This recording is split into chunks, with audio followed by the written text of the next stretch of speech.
what's the point if they can't touch me? But, you know, it's definitely a tough matchup. Steve is a hard matchup check, and no matter how much you know the matchup, Steve just has some random stuff that can just kill you in 2 seconds. And that's what makes him so good. So the RPS has led us to small battlefield. What do you feel about this pick?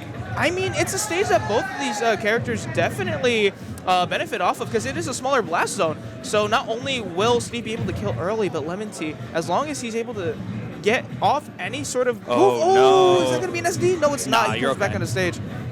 So now ledge trapping is going to be the big thing here. Wolf's really biggest weakness is he fails to get off ledge consistently enough. And against Steve, where a character pulls a bunch of rabbits out of his hat, throw an explosion here, an anvil there, makes it very hard to get back to center stage reliably. And if you do get back to center stage, you may be taking 40% before you do it. Yeah, and I mean, as good as a player Lemontea is, it's when you're playing in a current, a meta in Tri-State where, Steve is banned, and just in general, it's hard to kind of get back into that matchup. So that could definitely make or break this game if Lemontea could just bring back his what remains of his character knowledge against Steve. Yeah, you're definitely gonna have to go back in the deep recesses of what you know about this character, and Steve's had that advantage at that point because they've been still playing the character at non-Steve banned events, so they're still fresh. Diamond on deck already. Now this matchup is not too far away from being out of reach. Lemontea got off to a pretty bad start, but getting the Wolf back air and DLC move on its own is eventually going to take that stock. 138%. This is scary. Steve sneezes on you lightly and you die here, but you want to make sure he wears down the diamond as much as possible and doesn't use it to mine, basically. Not only the diamond, but also the iron, because when you don't have minecart there, it's very, very, very difficult to approach a character like Wolf, who's just going to benefit so much off of you just trying to approach and punish him. Getting the up throw fair, nice, good percent.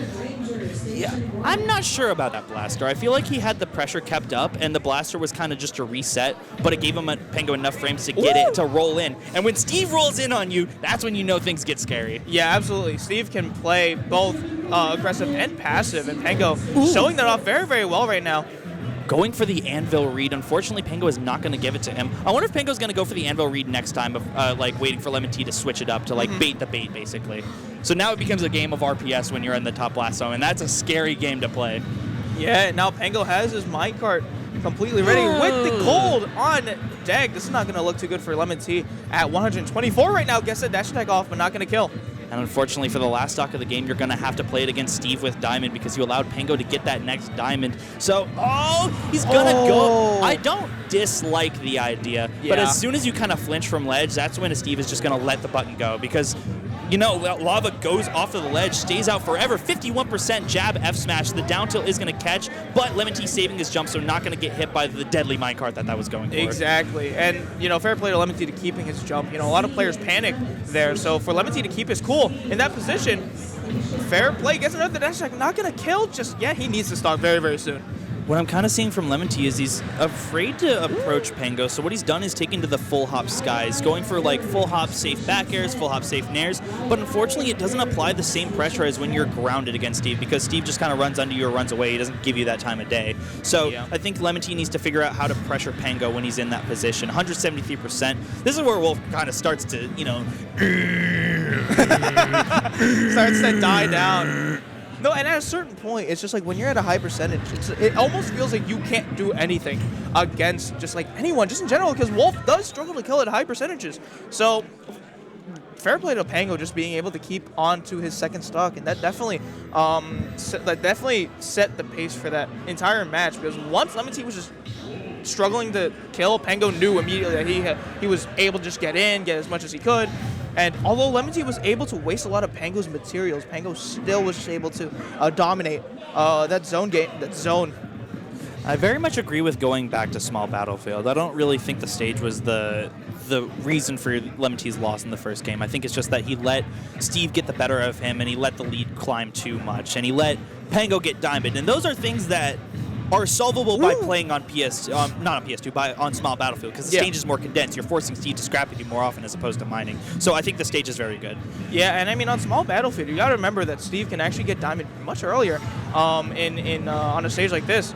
Compared to small battlefield or even Smashville, because of how Sakurai decided to design this character in the stage, and determining what he can mind, gets that F smash, wastes the laser. jump.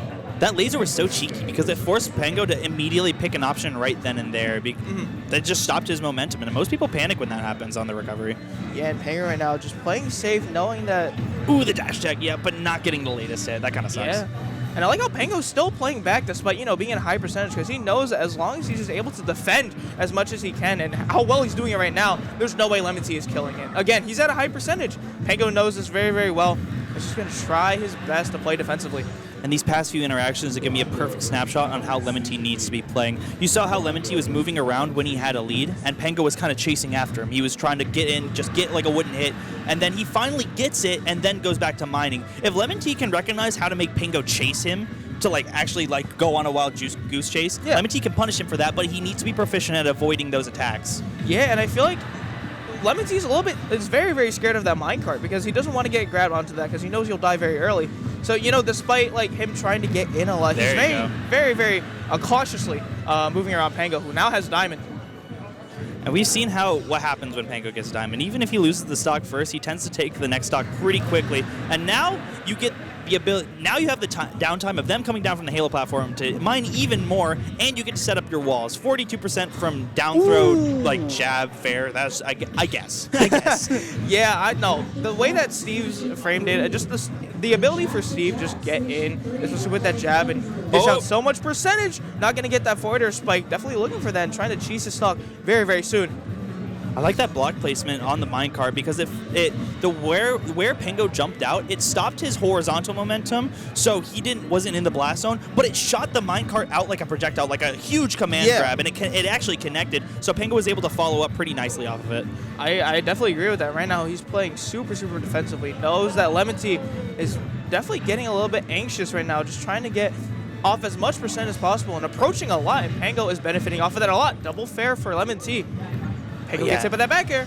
It feels like Lemontea is so much more confident in his movement than he was game number one. He was starting to believe, and now the F smash comes through, but the dirt block that was meant to cheese the stock has actually saved it. So if you're Lemontea, you're like, let me brush off my shoulders real quick. I got a life to live with now. I can do whatever I want. F smash not going to be the play just yet. Steve's out of shield is ridiculously good because of that little the buffer jab out of shield.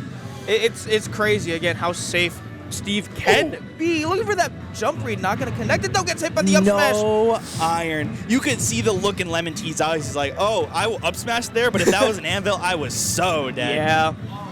And again, if you're Lemontea, you're taking that any day of the week.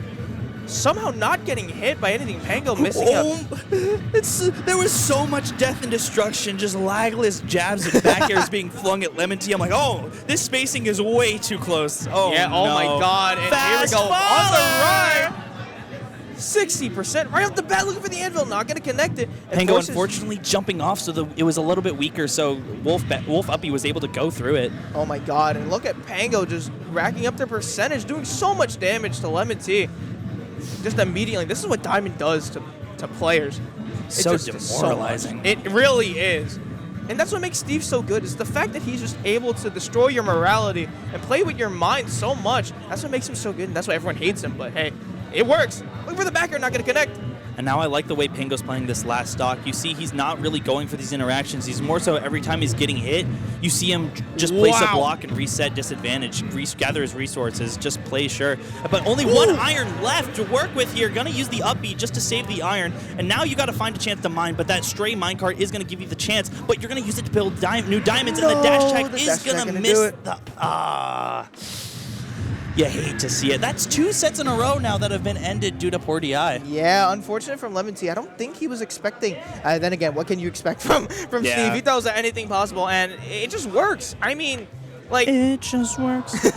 Lemontea, I mean... It sucks to lose like that, but hey, Pango played an amazing game as Steve, being able to wall it and playing super defensive while also being able to go in and take stocks away from Lemontea in a flash.